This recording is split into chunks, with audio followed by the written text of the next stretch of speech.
My grandson threw hot water on me. They brushed it off, saying, "He's just a kid." So I quietly left the room and took the house deed with me. That day, I cooked 5 different dishes. I even folded the napkins into little fan shapes, hoping someone might notice the effort. But no one did. I hadn't sat down all evening. My legs were tired, my back ached, but I kept going. Then the oven beeped softly, pulling me back to the moment. I slipped on the mitts, took out the roast chicken like I'd done 100 times before, and set it on the cooling rack. My knees were screaming. They'd been holding me up since sunrise. But I didn't say a word. The house smelled warm and comforting, like cinnamon and rosemary, with just a hint of bleach. I'd cleaned the counters 3 times to make sure everything sparkled before anyone arrived. Before we start, make sure to like, subscribe, and share this story with your friends and family. And don't forget to tell us the life lesson you learned before it's too late. It was Liam's birthday, and I wanted the kitchen to be spotless. He deserved that. People always used to say Daniel would help me out more. He once promised I wouldn't have to cook for Liam's birthdays anymore. That was 5 years ago. Today, he was out in the living room, half leaning into the couch, one eye on his phone, the other barely glancing at the cake. "Look here, buddy, smile," someone said. I heard the quick burst of iPhone clicks from the other room. I adjusted the pudding cups, vanilla, just how Liam likes them, and placed them neatly beside the pie. The folded napkins were starting to droop from the warmth of the room, so I gently reshaped them. Through the crack in the kitchen door, I could see the birthday table, green and red paper plates, plastic forks sticking out of a mason jar, and the same cheap birthday banner I'd bought years ago from Walgreens. I reuse it every year. No one had come in to check on me, but honestly, I didn't mind that much. The kitchen has always felt like my little world, safe, familiar, a bit lonely maybe. I stirred the gravy slowly, letting the motion calm my hands, which had started to cramp again, the same dull ache that shows up after too much chopping and not enough rest. Outside, the first snowflakes were falling, slow and quiet. Inside, White Christmas played softly from the speakers Daniel had installed last year during one of his rare handyman moods. Then I heard Sherry's voice, loud and sharp. "Mom, do you have time to whip up that pudding Liam asked for?" I answered with a polite, "Already done," though I'm not sure she even heard me. About 10 minutes later, I peeked through the door. Liam was in the middle of a mountain of wrapping paper and half-eaten cupcakes. He wore his plastic fireman's hat from the dollar store like it was a crown. Daniel sat behind him, still scrolling. Reddit, maybe? Fantasy football? I couldn't tell. When Sherry leaned over to kiss Liam's cheek, Daniel didn't even look up. That's when I realized there wasn't a chair for me at the table. I'd set the plates, counted the seats 5 times. Daniel, Sherry, Liam, Aunt Jenny, even the neighbor's daughter. All of them squeezed around the table, but no one had counted me. Again. I didn't say anything. I never do. I turned to grab the pitcher of hot cider just as Liam came bursting into the kitchen like a whirlwind. He reached past me, grabbed a handful of candy from the bowl, not even a thank you. I asked gently, "What do you say, sweetheart?" He shrugged, cheeks full of marshmallows. "Dad says it's my day." I nodded, though it stung. Of course, sweetheart." The casserole dish slipped slightly from my hands. I caught it just in time with a sharp breath and set it down hard. No one noticed. Through the doorway, I saw Daniel look up just long enough to mumble, "Thanks, Mom," before going back to his screen. He didn't even make eye contact. Then I smelled it. Burnt sugar. The pie was starting to overcook. I turned off the oven with a sigh. Sherry popped her head into the kitchen. "Hey, do you think you could add whipped cream to the pudding? Liam says it's not the same without it." "Sure," I said, even though we were out of cream. I'd have to use the powdered kind and just hope Liam wouldn't notice. Back at the sink, I ran my hands under warm water, trying to ease the stiffness in my fingers. They were red and swollen, the skin near my thumbs starting to crack. I opened the cabinet under the sink to grab some ointment, and that's when I saw it. A thin envelope, edges yellowed with age, peeking out from behind the pipe. I'd meant to move it upstairs long ago, but somehow it had stayed right there all these years. I closed the cabinet door gently. Later, as the party started, winding down and Liam was tearing into his last present, Daniel called out, "Mom, take a photo of us?" I wiped my hands on a towel and picked up my phone. I took the picture carefully. Sherry had her hands on Liam's shoulders, and Daniel had one arm halfway around her. They were all smiling like it had been the perfect day. I didn't ask to be in the photo. I never do. That night, I sat on the couch, slowly scrolling through the pictures on my phone. I stopped at that one. Everyone gathered around the table, the birthday cake half sliced, their faces glowing with joy. But something about it felt off. I stared at it, trying to figure out why it made my chest feel tight. Then it hit me. I wasn't in the picture. Of course I wasn't. I was the one who took it. I leaned back, the ache in my shoulders settling in deeper. My hands throbbed from all the chopping, stirring, and cleaning. I walked into the kitchen, slowly and quietly. I took off my apron and folded it neatly over the back of the chair that was never meant for me. Then I pressed my hand to my side. There was a new pain there, a small, sharp one that hadn't been there this morning. I stood for a moment in the kitchen, everything still around me.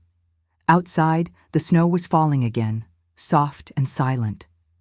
I had made hot cocoa for Liam earlier, meant just for him.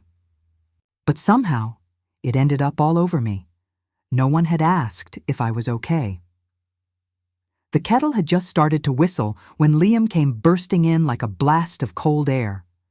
I was holding a ceramic mug in one hand and a jar of honey in the other, setting up my little moment, my afternoon tea, something I usually saved for myself after long weekends of cooking and cleaning. Outside, the snow had turned to icy rain, tapping gently on the window. In the living room, the TV was playing that old Rudolph movie, the one with the red-nosed reindeer and the elf who wanted to be a dentist. "Grandma," Liam barked, his lower lip sticking out in that fake pout he'd perfected. "Mom said I can't have another cookie." He stood there with his arms crossed, still in his fuzzy pajamas, even though it was almost 3 in the afternoon. I kept my voice soft. "Sweetheart, you've already had 2. Your tummy might get upset." He scowled.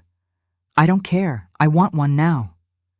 "I'm making you cocoa," I said, stirring the milk gently. "Why don't you wait for that?" But as soon as he saw the mug, warm, frothy, with little marshmallows floating on top, something in him snapped. Maybe it was a sugar crash. Maybe it was the spoiled attitude no one dared to name. He lunged for the mug, pulling it from my hand too fast, too rough. His fingers were small, the mug heavy. It slipped. The hot cocoa hit my chest like a slap. My breath caught as the heat seared into my skin. I stumbled back, slamming into the cabinet. The pain shot through my back, but it was the burning on my chest that made me suck in a sharp, shaking gasp. I looked down. My shirt was soaked, clinging to me like glue. The cocoa ran down my side, thick and sticky. The mug shattered on the floor with a loud crack. I didn't scream. I couldn't. My throat was tight, locked up by the pain. Liam froze, his eyes widened, and the tears came quick, loud, dramatic, the kind that summon help like a siren. Sherry rushed in. Her eyes flew straight to Liam. "Oh my God, Liam, what happened?" she gasped, rushing to his side like he was the one who had gotten hurt. She wrapped her arms around him, cradling him while he sobbed. He looked mad." Liam sniffled between tears. "I just wanted cocoa." "I was making it for you," I said gently, holding a damp dish towel to my chest. The cloth was cold, which helped a little, but the burn still pulsed underneath. Sherry didn't look at me. Her attention was all on him. You scared him, she snapped. Mom, you know how sensitive he is. I didn't raise my voice, I replied quietly. He grabbed the mug and… Let's not do this, Daniel's voice called out from the living room. I could hear his fingers tapping away at the keyboard. When I turned, I saw him still lounging on the couch with his laptop open. Come on, Mom, he said, without looking up. He's 6. Don't make a big deal out of nothing. Nothing. I repeated that word in my head. He sighed. Let's not ruin the rest of the day, okay? And that was when something inside me cracked. Not loudly. Not enough for anyone to notice. But just enough, like a plate slipping from your hands and chipping on the edge. The damage isn't obvious, not at first, but over time you feel the leak.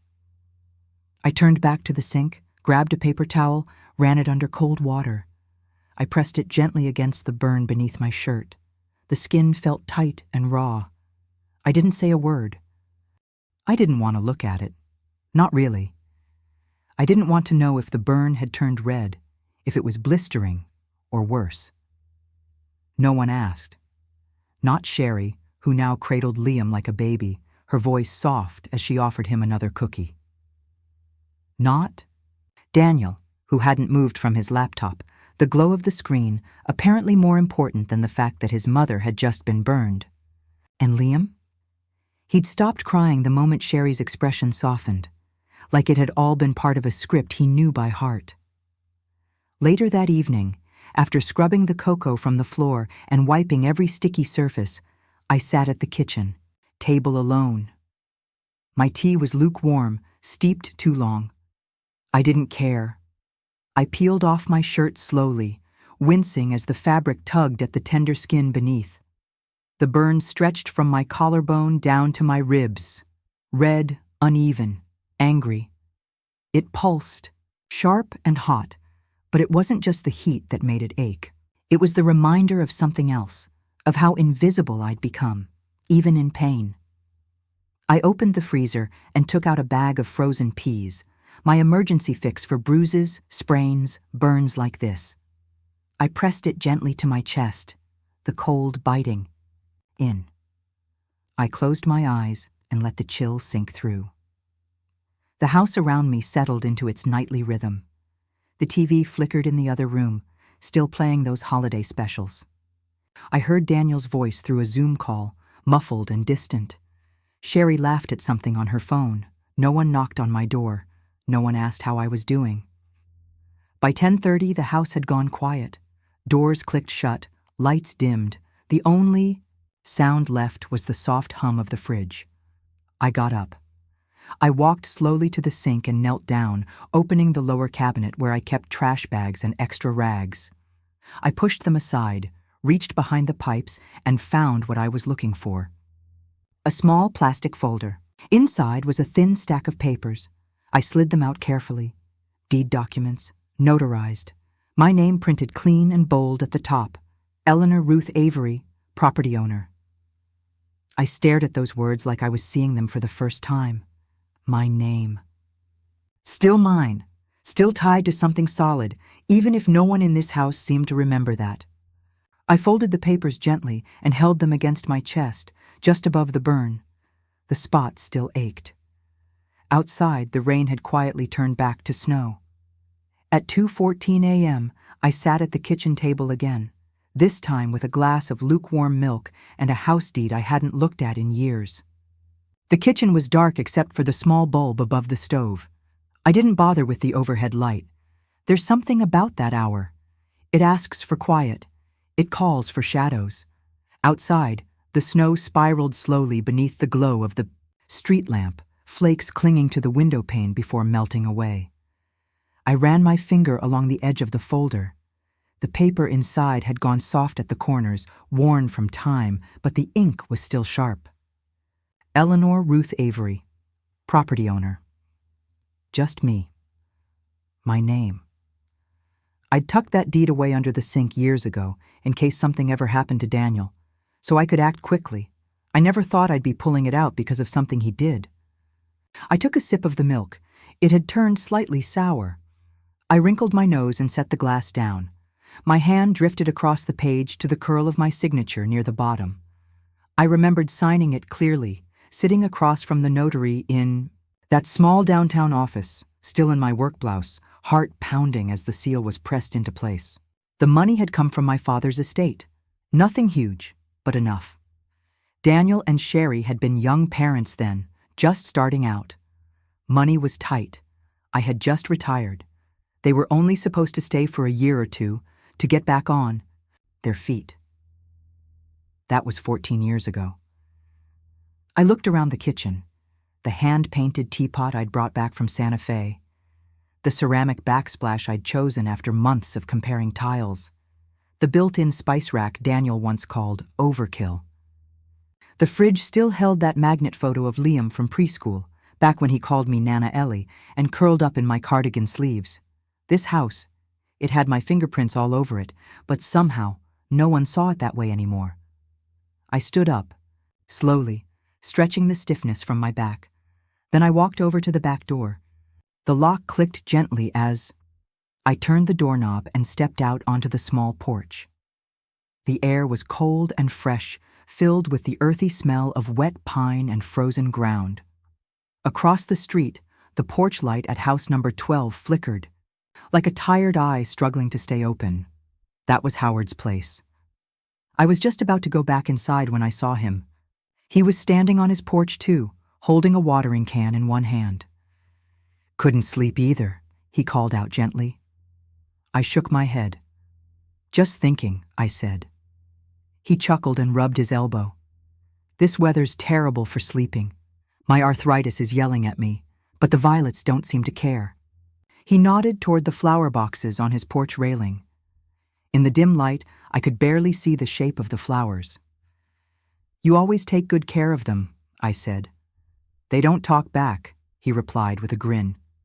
We stood there in silence for a few moments. The kind of quiet that only two people in their 60s can share without it feeling awkward. The world was pretending to sleep, and we just stood still, feeling the night settle around us. Then he tilted his head slightly. "You okay, Eleanor?" I thought about lying, but the cold in the air and the weight of the papers in my hand made me tell the truth. "I'm thinking about going away for a few days." He didn't look surprised. He just nodded slowly, like he'd already guessed. "Well," he said after a short pause, "if you need someone to talk to, or a retired lawyer who still remembers his bar number, I'm right here at number 12. I felt something pull inside my chest. "You still remember that case with my pension? You helped me file the appeal." "I don't forget kindness," he said simply. I smiled, but it didn't quite reach my eyes. "Thanks, Howard." Back inside, I moved quietly. I didn't turn on the lights. The moonlight through. The blinds was enough to see. In the hallway closet, I reached for my old suitcase, the one I used to take on weekend trips. It still smelled like lavender dryer sheets. I opened it on the bed, letting the lid fall back with a soft thud. I packed 2 sweaters, one pale blue, one oatmeal-colored with worn cuffs. I added a photo from my wedding, not the framed one. From the mantel, but the old one I kept tucked in the back of my recipe book. In that photo, our smiles were still fresh, full of hope. I packed my handwritten cookbook too. The one with pages stained from years of cooking, with notes scribbled in the margins like Daniel's favorite and Sherry hates onions. From the top drawer of my dresser, I took a small velvet pouch with my father's pocket watch inside and the key to the fireproof box, just in case. I didn't know exactly where I was going. Maybe a quiet hotel by the river, maybe just out of town for a while, somewhere I could breathe. I walked into the kitchen one last time. The milk in my mug had gone cold. I folded the house deed, slipped it into its folder, and tucked it carefully into the side of the suitcase.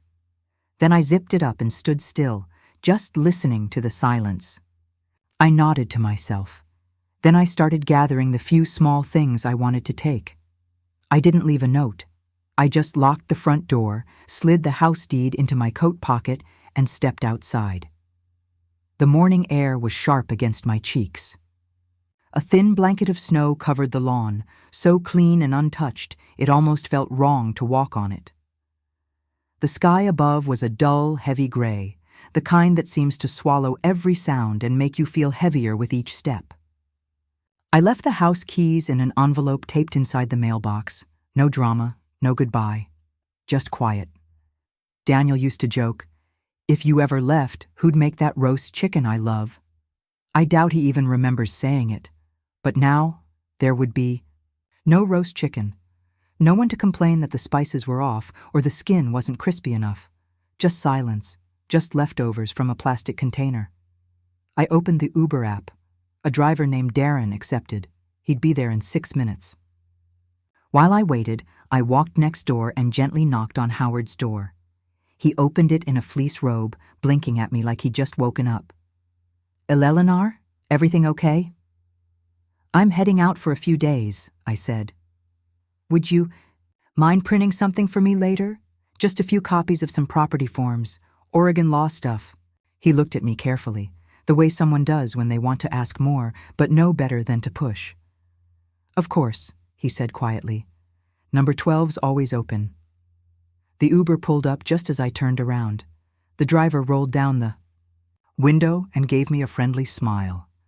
He looked like he was in his early 30s, with a kind face and a warm cup of coffee in his hand. "Heading somewhere peaceful today, ma'am?" the driver asked with a kind smile, adjusting the radio. Frank Sinatra was playing softly in the background. "I hope so," I said as I slid into the back seat. The roads were still slick with slushy snow, but he drove slow and steady. As we turned past the familiar bend, the one where neighbors always hung their Christmas lights too early, I realized I hadn't even noticed them this year. Funny how things blur when your mind is heavy. When we finally pulled up to Lorraine's guest house, it looked exactly the way I remembered it.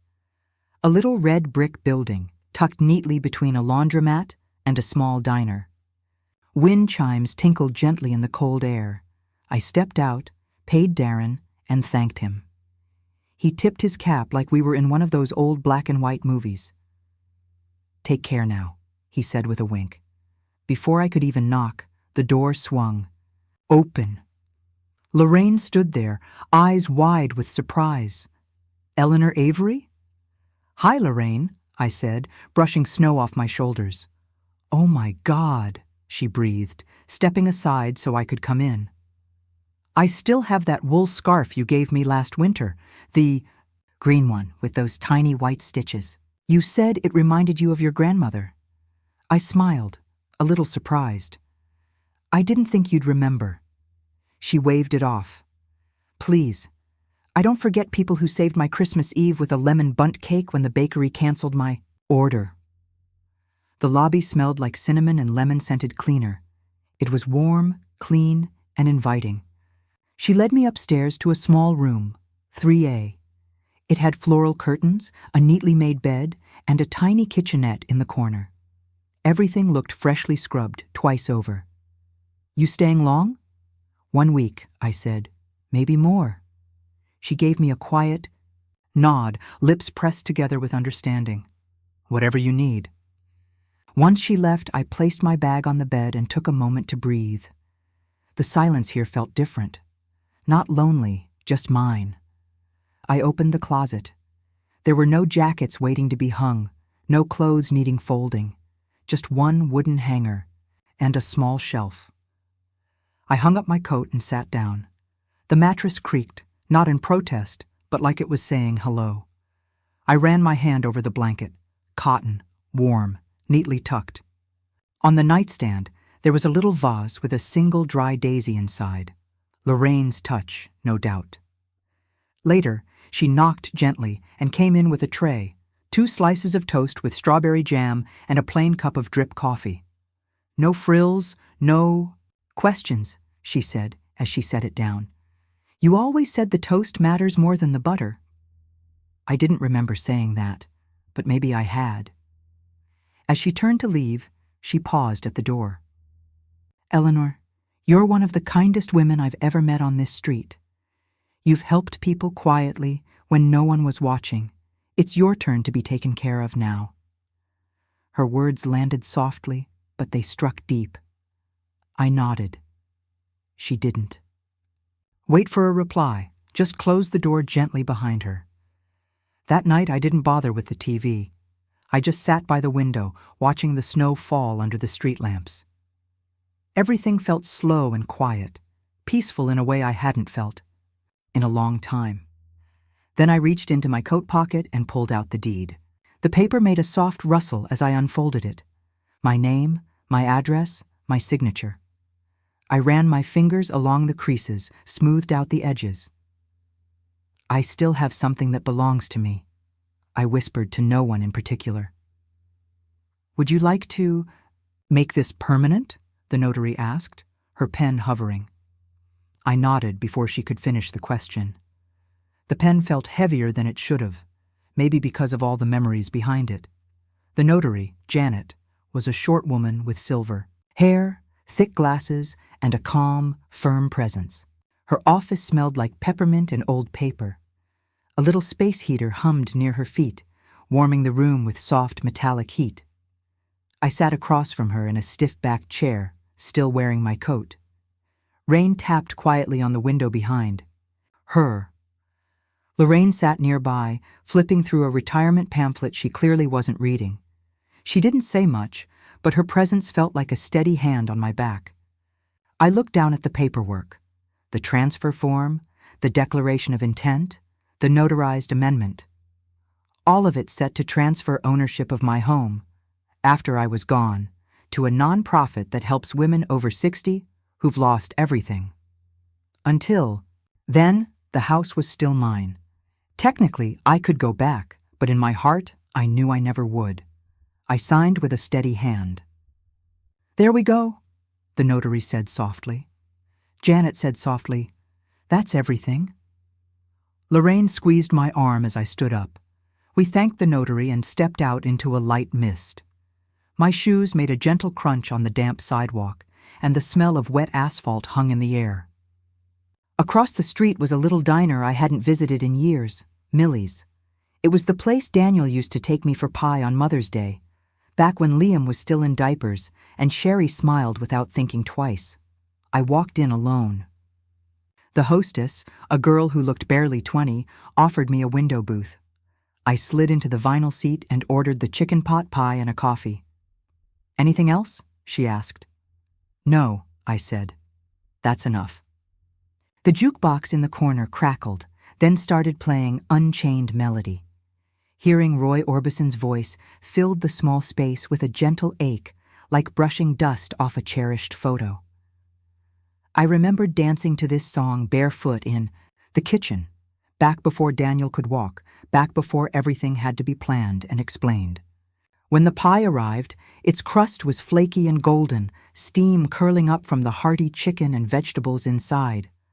I cut a bite and ate slowly, no interruptions, no one asking what was for dinner tomorrow, no one needing me to clean up anything.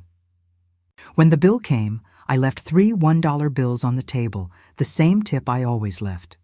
Daniel used to tease me, "Mom, you're not Oprah. Why tip like that?"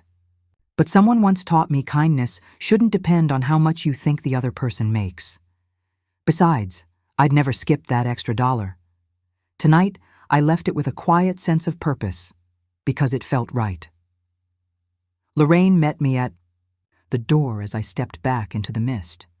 She studied me for a long moment. "Do you regret it?" she asked softly.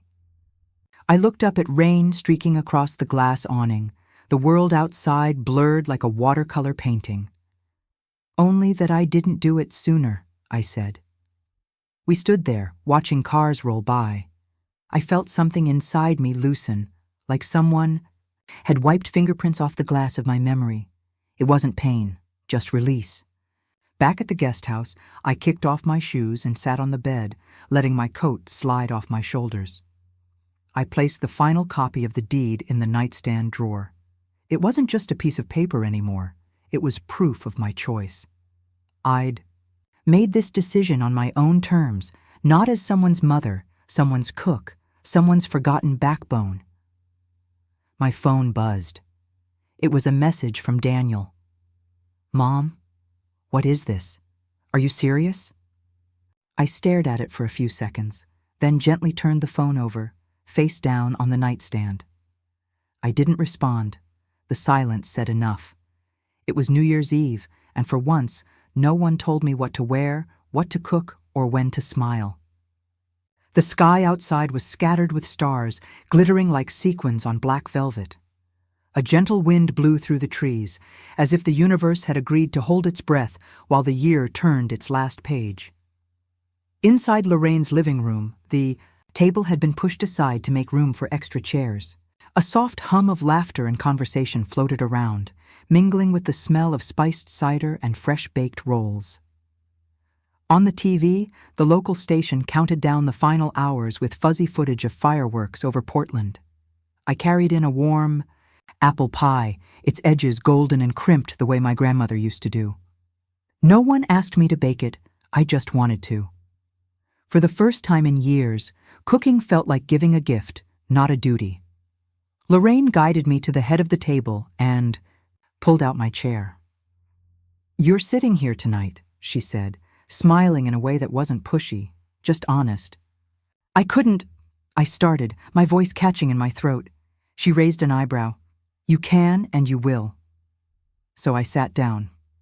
Iris and Mabel, two ladies from Lorraine's quilting circle, had come early.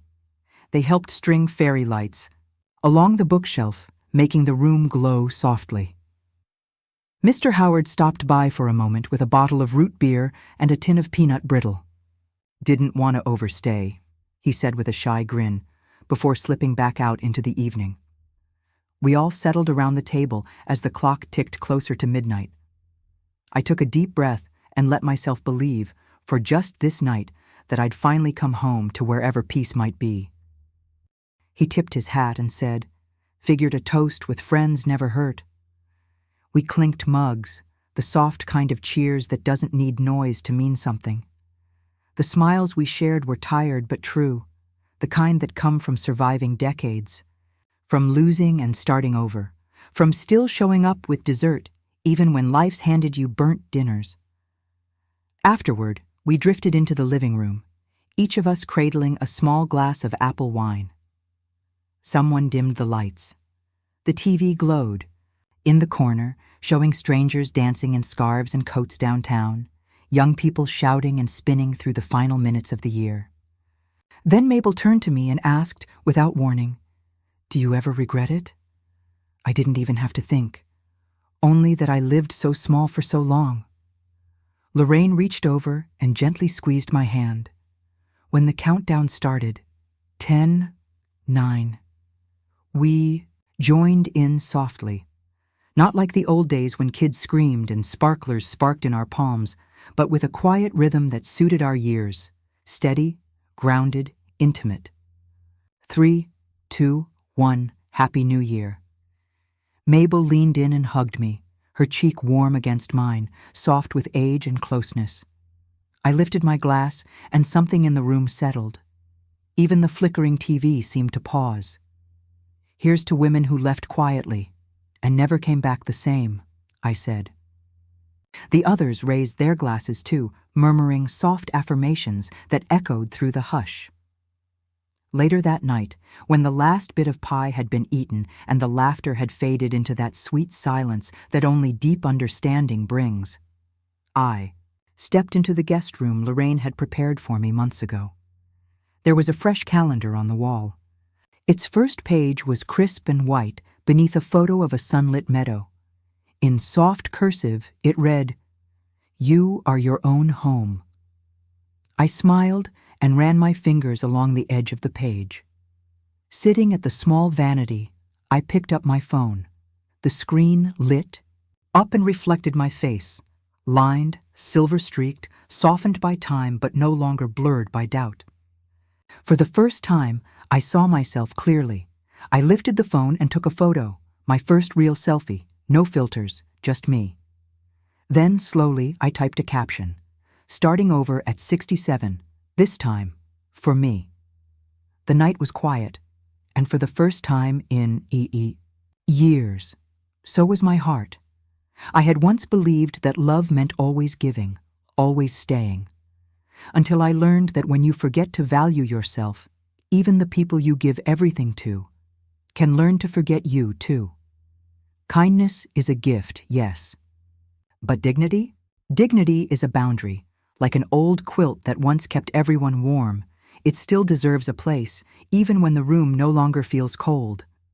And if this story stirred something in you, maybe tonight is the right time to reach for your own warmth and protect it gently but firmly.